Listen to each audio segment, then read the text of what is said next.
He told me to stay late. Just me and him, alone in the office. When he locked the door, I knew this wasn't about work. I'd always wanted to submit, but not like this. Before I continue the rest of the story, kindly do me a little favor. Please hit the subscribe button, give this video a thumbs up, and don't forget to comment your favorite part of the story below. I love reading your thoughts and reactions. They truly keep me going. Now, allow me to take a moment to appreciate you. Yes, you. Thank you for making us a 600-strong community. Each one of you is a pillar of strength, color, and courage. This journey wouldn't be possible without your love, your voice, and your presence. You are making the queer community proud, and I see every one of you. Your support is not just a number. It's a movement. It's light in the dark. It's love, loud and unashamed. So from the bottom of my heart, thank you for standing with me. Thank you for being you. Now back to the story. The office was quiet. The sound of the city outside, the only soundtrack to my pounding heart. He had told me to stay late. Just the two of us. No meetings, no emails. Just him and me alone. When the clock struck 8, the last of the cleaning staff left, and he locked the door with a slow, deliberate click. That sound echoed in my chest like a challenge. I'd always admired him, commanding, confident. The kind of man who didn't just walk into a room but owned it. But tonight, beneath the sharp lines of his suit and controlled calm in his voice, there was something else, something electric. He stepped closer, the faint scent of his cologne wrapping around me, heavy and intoxicating. "Are you ready?" he asked, eyes dark and unreadable. I swallowed hard, heat pooling low in my belly. "Yes," I whispered, barely daring to breathe. He reached out, his hand strong and certain, gripping the back of my chair as if marking his territory and mine. The air between us thickened, charged with something that wasn't about spreadsheets or deadlines. It was about control, about surrender, about crossing a line I'd only ever dared to imagine. And as I lowered my eyes, feeling the weight of his gaze pressing down on me, I knew this was just the beginning. The soft click of the door locking behind us was a final seal. The moment when the sterile office transformed into something charged, alive with unspoken rules and the thrill of crossing boundaries. He didn't rush me. Not yet. Instead, he let the silence stretch between us, thick like velvet, heavy with expectation. I could feel his eyes on me, piercing, deliberate, as if he was unraveling every layer I wore, every secret I kept hidden beneath my professional mask. "Stand," he said, voice low but unmistakable. I obeyed, my body trembling with anticipation. He stepped in front of me, close enough that I could see the slight flex of his jaw, the way his breath caught just a little when he looked at me. "You're mine here," he said, each word deliberate, full of ownership. I nodded, the word stirring something deep inside me, a craving I'd long buried beneath meetings and deadlines. Slowly, he reached out, his fingers brushing a stray lock of hair behind my ear, his touch feather-light but commanding. "Look at me," he ordered. I met his gaze, the dark intensity in his eyes making me feel exposed and desired all at once. He moved behind me, hands settling firmly on my shoulders, grounding me even as the heat between us spiraled higher. His touch was possessive but gentle, a paradox that made my breath hitch. I closed my eyes, surrendering to the moment, to the power he wielded with such ease. The office, once a place of rules and restraint, had become our playground, and as his hands trailed slowly down my arms, I knew this was more than a game. It was a promise, one I was ready to keep.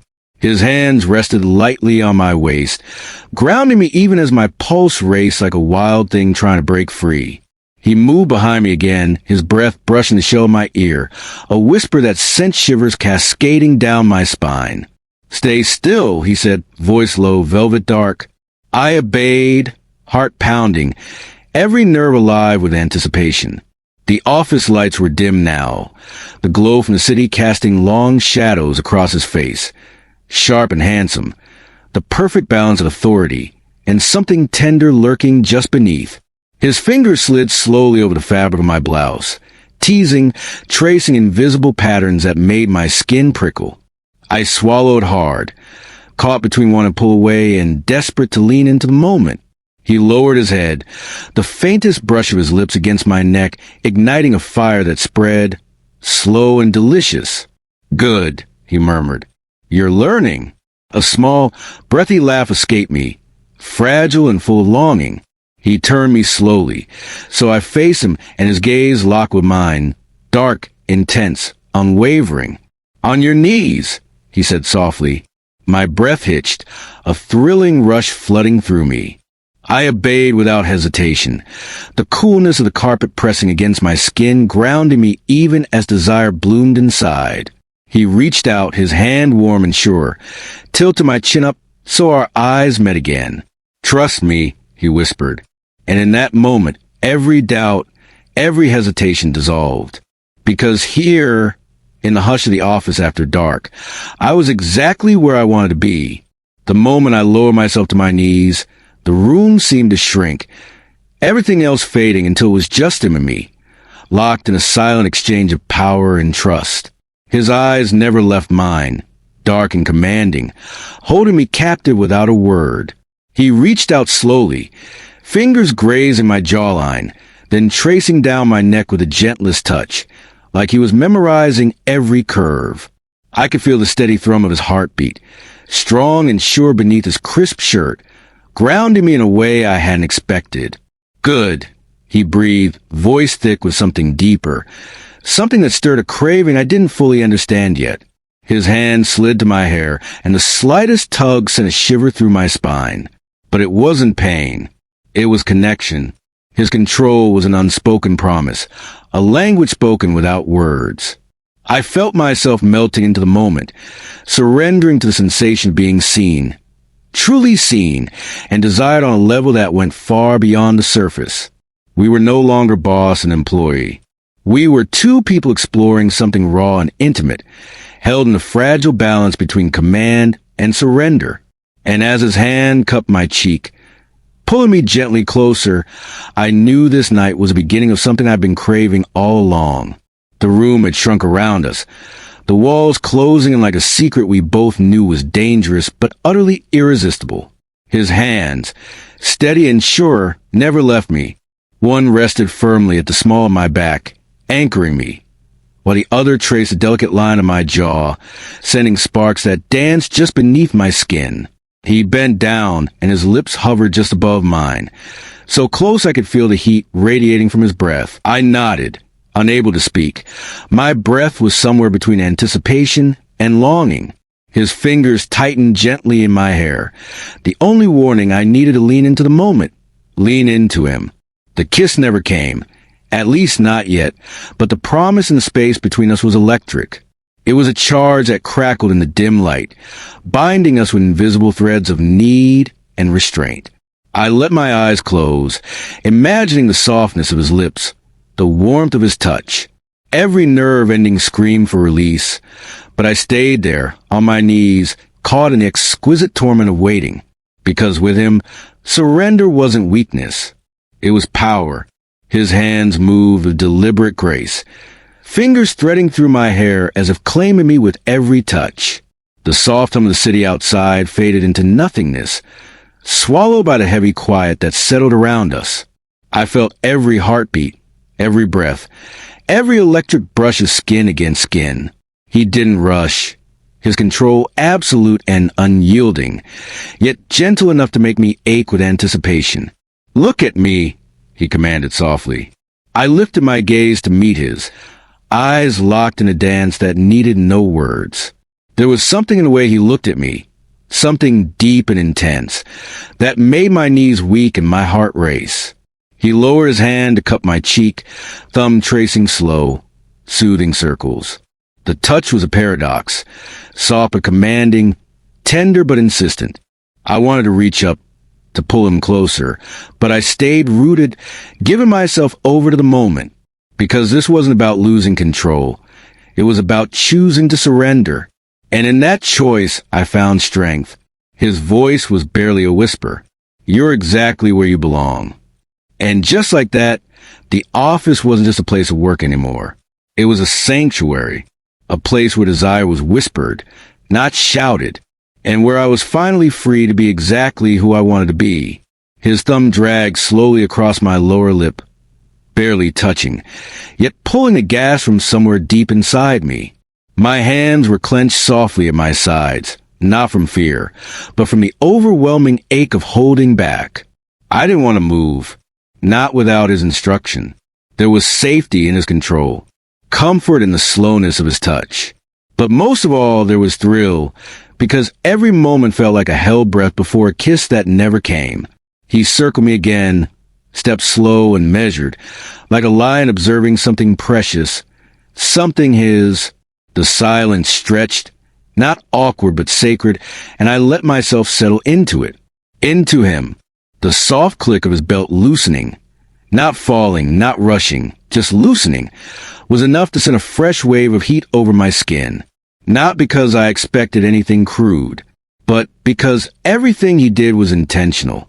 He stood behind me, his breath grazing the back of my neck now.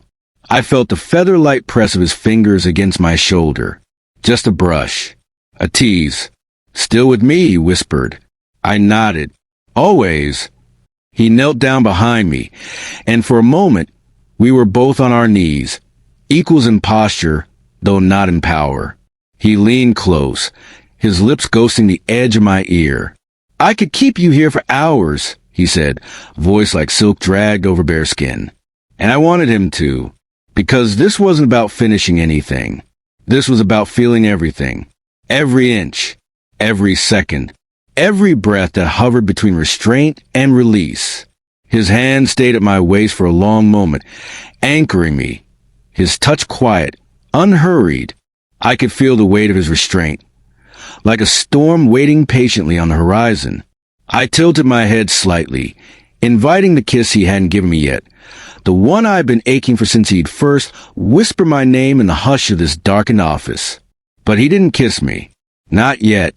Instead, he slid his fingers up the line of my spine, featherlight, his knuckles brushing fabric, and then bare skin where my blouse had shifted. It wasn't about possession. It wasn't even about control. It was reverence.